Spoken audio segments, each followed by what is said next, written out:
মুসা আলাইহিস সালামের পায়ে একবার একটা লাল পোকা কামড় দিয়েছে, লাল পিঁপড়া। লাল পিঁপড়া কামড় দিলে খুব আরাম লাগে না? কি লাগে? হ্যাঁ, জলে না? লাল একটা পিঁপড়া কামড় দিছে, তো উনি রেগে মেগে পাশি দেখে লাল পিঁপড়ার বাসা, পা দিয়ে ডলে মুছে সবগুলো পিঁপড়া মেরে ফেলছে।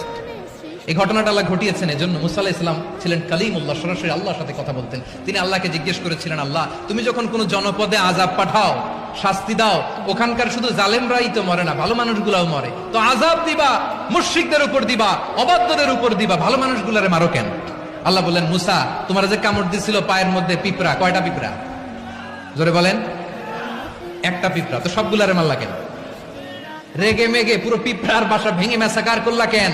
এই মুসা, আমি যখন অ্যাকশনে যাই, আমি যখন শাস্তি দেই, তখন এত বাস বিচার করা হয় না, বাস বিচার করা যায় না। যখন